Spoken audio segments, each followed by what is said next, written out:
মারামারি হয়নি। না, দেখেন খেলাটা দুই দলই জিততে চেয়েছি আমরা, আর স্পেশালি আমরা শুরুটা ভালো করিনি। সো এরকম ক্রাঞ্চ মোমেন্টে আই অলওয়েজ ফিল করি যে আমার প্লেয়ারকে প্রোটেক্ট করার দায়িত্ব আমার। সো ওইটাই আমি করার চেষ্টা করেছি, তার জায়গা থেকে সে চেষ্টা করেছে একটা ফিডব্যাক দেওয়ার। বাট মাঠের মধ্যে এই ধরনের জিনিস হয়ে থাকে আপনারা দেখেন। বাট আমার মনে হয় যে যেটা হয়েছে হেলদি একটা আর্গুমেন্ট ছিল। সো যেটাতে আমি খুবই খুশি। খেলার মাঠে এই ধরনের টেম্পারমেন্ট থাকা আমার মনে হয় সামটাইমস জরুরি। ভালো লেগেছে, আমার মনে হয় যে বোলার হেল্প করেছে আমাকে। সো ভালো দেখছিল।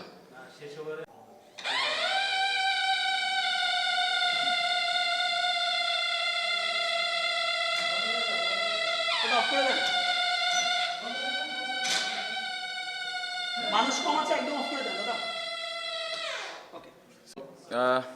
আমি ওকে 3-4 ওভার আগে বলে রেখেছিলাম যে করা লাগতে পারে, কারণ আমরা রানটাই এত কম করেছি। আমার যেগুলো মেইন বোলার ছিল ওদেরকে আমার আগে ইউজ করতে হয়েছে, কারণ আমার উইকেট দরকার ছিল। সো আপনি দেখেন লাস্ট ওভারে এই এত কম রানের মতো লাস্ট ওভারে 10 রান আমাদের ছিল। সো ওই কারণেই আমি ওই রিস্কগুলো নিয়েছি। আমার হাতে খুব বেশি অপশন ছিল না, আর অহিনের ওপরে আমার পূর্ণ বিশ্বাস ছিল যে ও পারবে, এবং ও যেভাবে বল করেছে আই এম ভেরি হ্যাপি। কারণ এই ধরনের টুর্নামেন্ট খেলার এক্সপিরিয়েন্স কম, পাশাপাশি এরকম একটা কঠিন সময়ে বল করা এটা অনেক সাহসের ব্যাপার। সো ও যে সাহস করে বলটা করেছে এবং যেভাবে বল করেছে আমি ভেরি হ্যাপি। আমি মনে করি যে সামনের দিকে ও যেভাবে চ্যালেঞ্জ নেওয়া শুরু করেছে, সামনের দিকে ওর ক্যারিয়ারের জন্য বা বাংলাদেশ ক্রিকেটের জন্য ভালো একটা অলরাউন্ডার তৈরি হচ্ছে আমি মনে করি, ও যদি ঠিকমতো ওর ওয়ার্ক এথিক, ওর সব কিছু ঠিকমতো করে।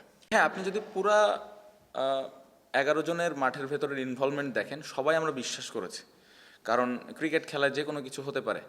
সো ওই বিশ্বাসটা ছিল। আর আমাদের যে বোলিং অ্যাটাক আছে, আমার মনে হয় যে আমরা ক্যাপাবল যে ডিফেন্ড করার মতো যে কোনো রান। সো ওই বিশ্বাসটা ছিল, এবং বোলাররা ওই এক্সিকিউশনটা ভালোভাবে করেছে। সো ওই কারণেই ওই বিশ্বাস থেকে আমি ওদেরকে বলে রেখেছিলাম। এটা নাও হইতে পারতো, বাট ওর প্রিপারেশনের জন্য আমি আগে থেকে বলে রেখেছিলাম। আমাদের হাতে ওয়াসিমও ছিল, তারপরে রায়ান বার্ল ছিল। বাট আমার কাছে মনে হয় যে আমার দেশের একটা ছেলে যদি এরকম সিচুয়েশনে বল করে খেলা জিতাই দিতে পারে, তাহলে আমার আরও বেশি ভালো লাগবে, এবং ও ভবিষ্যতে বাংলাদেশ টিমে যদি খেলে তাহলে এই এক্সপিরিয়েন্সটা ওর কাজে দিবে।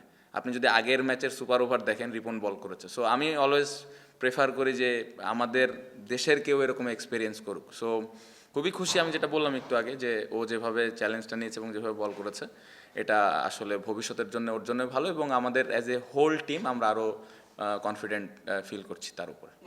হ্যাঁ, যে কোনো কিছু হতে পারতো, সোজা অহিনের হাতেও যেতে পারতো, আমরা 1 রানে জিতেও যেতে পারতাম, বা আবার সুপার ওভার হইতে, অনেক কিছু হতে পারতো। বাট আমার মনে হয় যে আহ, আহ, ওই জায়গায় আসলে আপনি ওইভাবে কমেন্ট করতে পারবেন না যে আরেকটু ভালো কিছু হলে আরেকটু বেটার কিছু হইতো। বাট ওভারঅল আপনি যদি মনে করেন দেখেন ম্যাচটা, আমার মনে হয় যে খুব ভালো একটা গেম হয়েছে। না, না, না, লাস্ট বল পর্যন্ত আমরা এরকম চিন্তা করিনি। কারণ যদি হয় আমাদের হাতে ওইটা চিন্তা করার আবার সুযোগ থাকতো। বাট আমি চিন্তা করছিলাম যে অনেস্টলি যখন 6 বলে 10 লাগে তখন চিন্তা করছিলাম খেলায় জিতবো। ইভেন যখন 3 রান দরকার তখন আমি বিশ্বাস করেছি যে আমরা খেলা জিতবো। ওই বিশ্বাসটাই ছিল। বাট আমার মনে হয় যে ওদেরকেও ক্রেডিট দিতে হবে, ওরা খেলাটা ভালোভাবে শেষ করেছে। হইলো কি ডেলিভারি করবে এটা নিয়ে, ও যেটা বলছিল যে ও ইয়র্কার করতে চায় নাকি ইয়র্কার করবে কিনা, ও একটু কনফিউজ ছিল। খুবই স্বাভাবিক, এ ধরনের সিচুয়েশনে বল করার সুযোগ হয়নি। সো ওইটা নিয়েও ডিসকাস করার জন্য এসেছিল। সো ওকে ক্লিয়ারলি মেসেজটা দেওয়া হয়েছে যে ইয়র্কারই ভালো অপশন, কারণ ওর ওই কন্ট্রোলটা আছে, ও এটা করতে চাচ্ছিল। সো এই জায়গাটা জাস্ট আমি ব্যাক করেছি যে তুই যেটা মন চাই করতে পারিস। প্রথমত আমাদের ওয়ার্ল্ড কাপের রেজাল্ট যদি আপনি দেখেন, কোনোবারই আমরা অনেক ভালো ক্রিকেট খেলি না। আমাদের গত বছর আমরা ভালো ক্রিকেট খেলেছি, বাট আরও ভালো সুযোগ ছিল গত ওয়ার্ল্ড কাপে, বাট আমরা পারিনি। কিন্তু আপনি দেখবেন প্রতি ওয়ার্ল্ড কাপের আগে কিছু না কিছু ঘটে আমাদের। সো এই জিনিসগুলো আমি অ্যাজ এ প্লেয়ার হিসেবে বলতে পারি, 2-3টা ওয়ার্ল্ড কাপ যাই খেলছি আল্লাহর রহমতে ইফেক্ট পড়ে। এখন আমরা ওই যে অ্যাক্টিং করি যে না আমাদের কিছু হয় না, আমরা হেভি প্রফেশনাল ক্রিকেটার। তো এটা আপনারাও বোঝেন যে আমরা অ্যাক্টিং করি, এটা ইটস নট ইজি। সো আমার কাছে মনে হয় যে প্লেয়ার স্টিল চেষ্টা করে যে ওইটাকে কীভাবে দূরে রেখে আমি পারফর্ম করি টিমের জন্য, দলের জন্য। বাট এই জিনিসগুলো না হলে ভালো, বাট এই ব্যাপারটা আমি বলবো যে এটা আবার একটু আমাদের কন্ট্রোলেরও বাইরে। এটা কিভাবে হয়ে গেছে আমি ডিটেলে জানি না, বাট যেটা হচ্ছে এটা আসলে যে আমরা কন্ট্রোল করতে পারতেছি বা পারবো, আসলে কি ওয়েতে কন্ট্রোল করা যেত এই সম্পর্কে আমার আইডিয়া নাই। স্টিল আমি বলবো তারপরে ওই অ্যাক্টিং করে হলেও ভালো মন মানসিকতাটা নিয়ে ওয়ার্ল্ড কাপে যদি আমরা যাই, যেখানেই খেলি ওইখানে চেষ্টা করা উচিত যে কিভাবে আমরা দলের হয়ে ভালো করতে পারি।